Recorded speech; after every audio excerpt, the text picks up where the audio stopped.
Hey everyone, this is Minion from Minion's Army, and this video today showcases the golems and the different uses that you might use for them. The first hit has no golem, it's a WitchSlap. The second hit is a Coldblooded GoBoHo hit. The third is Town Hall 10, and these are all Town Hall 10 hits. The third hit is a Shattered GoVaHo. The fourth hit is a Shattered GoBoHo, and then we have a Stonecold GoBoHo, and then the last attack, which is really something to see, is a quad golem BoBat. And if you've not had a chance to take a look at a BoBat attack, then just skip to the end if you like. So this first hit here is by Homemade. I know it says Handmade, but his it must be an alternate account. It's really Homemade on the EYG server. And he is hitting my base with a WitchSlap. And if you look here how far he's pushing in, it's really something to see with that wall wrecker. He's used great uses of the poisons, and the jump spell is down. It's going to be down for a while. Look how long the jump spell lasts. And he pretty well just smashes my base. This is my base, and it has held up for a long time until Homemade maybe retire it, but nice hitting. Actually, I think this is the first time it was ever tripled in a war. It had been modified several times to fight bats, and it had been doing a great job fighting the bats and fighting several other types of army compositions. But this modified WitchSlap with all the freezes definitely did havoc on my base. So nice job to Homemade. The next hit that you're going to see is actually going to be me, and I'm coming in Coldblooded. So Coldblooded is just with one golem. It's a GoBoHo, and I like to use just one golem to help tank for my wall wrecker, and you'll be able to see that here in a little bit as soon as this one wraps up. And this video here, the footage from this video, not the voiceover, but the footage, is footage that I used on my original YouTube channel, and now I've moved over to one called Minion's Army. So if you guys like to see videos by me, go ahead and subscribe. I'm sorry for reusing footage, but this is by special request to go ahead and do a voiceover. Last time I did this video, it just had music behind it. Okay, so here we go. This is me. I'm coming in, and like I said, I like to come in cold-blooded, just with one golem, and I use the bowlers to bowler bounce that mortar. That helps keep my one golem moving forward and going to that mortar. And this hit was not fresh. I did have some intel, so I knew where the bombs were. I knew what was in the enemy clan castle. And my royals are pushing in behind the wall wrecker, and the enemy clan castle troops are lured and poisoned. The queen is going to come in and step up and take out that dragon. And my wall wrecker, because it's a multi-set inferno, it makes definite strides into the enemy base. And with the bowlers in the wall wrecker, we're taking advantage of that bowler bounce to take care of the queen. And I expected them to last a little longer than they did, but as you can see, I've notched out 34% of the base with my kill squad and my wall wrecker, and here come the hogs. So the hogs are coming in. Like I said, I know where the bombs are, which helps tremendously. Lay down those heals on those defenses. I knew where the Tesla farm was, and I just like to trickle in my hogs a little bit on the beginning of those outside defenses. And that multi-set inferno can do a number on hogs, so I have them healed up very well. And I'm going to chain up these heals in a way to keep my hogs good and healthy. And poison was down mostly for the king. Kind of makes him a little bit dumb when he's under the effects of poison. The enemy king can always wreak havoc on a good hog attack. So heals down, poison down, and now we're on to cleanup. So that hit is, at least that army composition is something that I like to use frequently. I do like to go in cold-blooded and offer a little bit of a meat shield for my wall wrecker to get some good depth into the base. So as that one's cleaning up, the next hit is by Drew, and he is hitting Handmade. and he uses 2 golems, so we're going to call that shattered.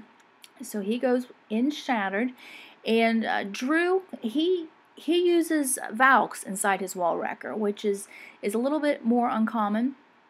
And we'll take a look at Drew here. And the reason that he uses Valks is, if you look at the way this base is designed, there is a channel, or right there in that same compartment as the queen. It's a little bit bigger of a compartment, so if you can get your Valks into that center compartment, that they can wreak havoc. So a base that's a little bit more open in the middle, you would probably use Valks, and Valks are aggressive troops and they will target an enemy queen. So that's another advantage to using Valks over bowlers. And here he goes. That wall wrecker is still has loads of life, and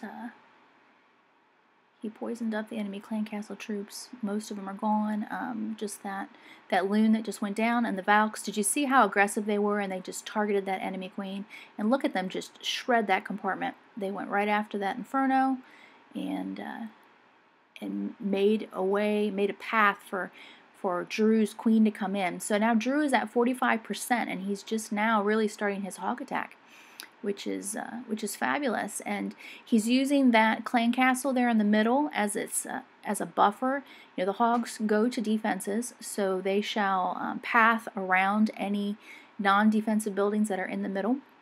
It helps keep your heals organized and flowing through. He has a little bit of a scatter thing happening here, but it's going to work out in the end. That queen is on one side. She's cleaning up some outside buildings. He's got some other cleanup troops coming around from the 6 o'clock area.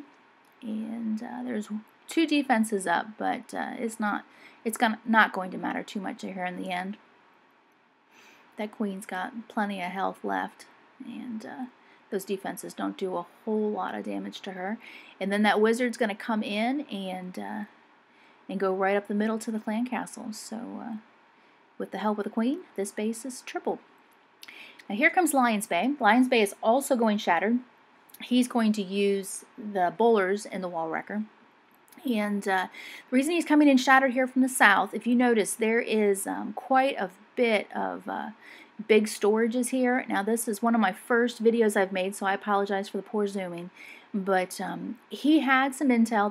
This base had been hit several times, and he's bringing in his troops behind the wall wrecker. So he's got the meat shield of the golems, and then he's got the wall wrecker also providing some shielding, and then he's got his king and the queen. So hopefully things will target the enemy queen. He's going to throw poison down on the enemy clan castle troops and also the queen, which is nice. Rages up everything in the middle.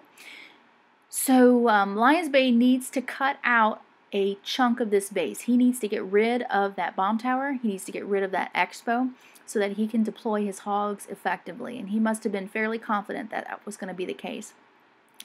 So queen is on the expo, king is on the king and the bomb tower, and if you look at what's left, the pathing of the hogs are going to path around. Some people call it like a crescent shape or a moon shape, or other people just say, you know, he's working the hogs counterclockwise, and that's what he's doing. If you can keep your troops together, those heals are going to be a whole lot more effective. So he is coming in. He still has one more heal and also a poison in the pocket.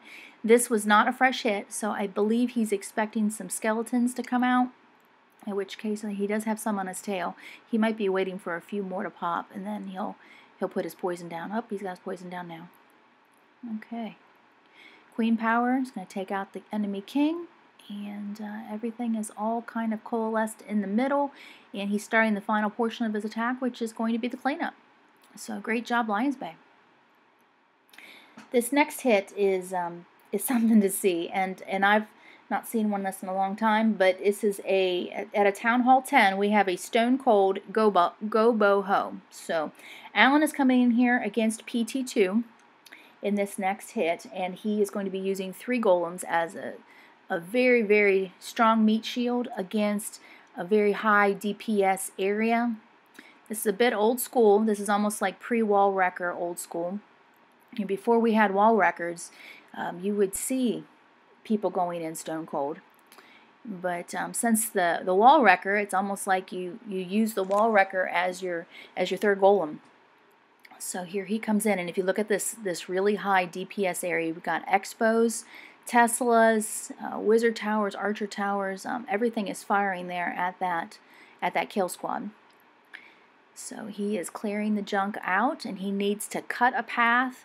He needs to get the enemy clan castle troops. He needs to get the enemy queen to make this hog attack work. And here he goes. He's using freeze to help that wall wrecker push in a little deeper. Poison on the dragon and the loon and the enemy queen, raged up in the middle.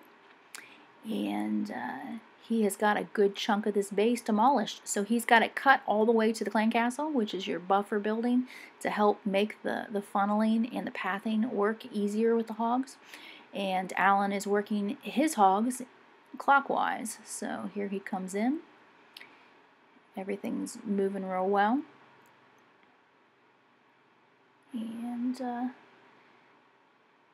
here he goes. So hopefully we get that Inferno down pretty quickly. Was able to take care of that Inferno with a bowler bounce. That's not something you can really predict, but it definitely was handy. The bowlers were targeting the wall and they bounced the Inferno. Just a few more defenses up, and he has a swag poison, and he's probably just going to keep that in his pocket. Great hit, Alan, and then we are on to cleanup. So as this one finishes up, I'd like to introduce the next hit. The next hit is by BaintGotNoMoney, and he's against Chaos Might. And it is a quad golem BoBat. And when I first saw this, it was the first time I'd ever seen it. Since then, I've seen a few more on YouTube. Other YouTubers have been covering it. But it is definitely an interesting hit to see, in a way to base recognize and definitely use the troops for their own personal advantage. So you take a look, and this base was set up to try and fight like a drag bat.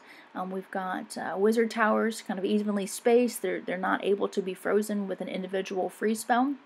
So BaintGotNoMoney comes in with 4 golem, and he is working the base from well, really he's coming in at about 4 o'clock. And he's using those golems to soak up the damage from that multi-set Inferno. Now you know that the multi-set Inferno is going to be deadly to bats. Unfortunately, the single-set Inferno takes down his king, but it really doesn't matter too much, because when he brings those bats in, that single set is going to be taken care of. So he is working this base, and he is trying to get the enemy queen taken care of, the clan castle troops taken care of, and then to get down those wizard towers. And that is his goal before he releases his bat bomb. The wall wrecker proceeds through the base, and look at this, he's at 55%, and he still has his bats. So so here we go. Let's take a look and see where he puts that bat bomb. And he's at 61%, and he puts it on the Inferno. So those bats, now if you look at the way the pathing of the bats are going to work, just like hogs, bats go from enemy defense to enemy defense. So he is going to cycle those bats in a clockwise fashion to take care of those enemy defenses that are vulnerable to bats. So nice hit, BaintGotNoMoney, and excellent base recognition and deployment. That is something to see. It's really a great attack, and sorry about the clumsy zooming and the stutters of the video, but we've got bats on cleanup, which is great. This was an excellent war by the UFC against EYG, and in my next video I'm going to be showing another UFC clan in their 500th anniversary war. So look forward to seeing you. Take care. Goodbye.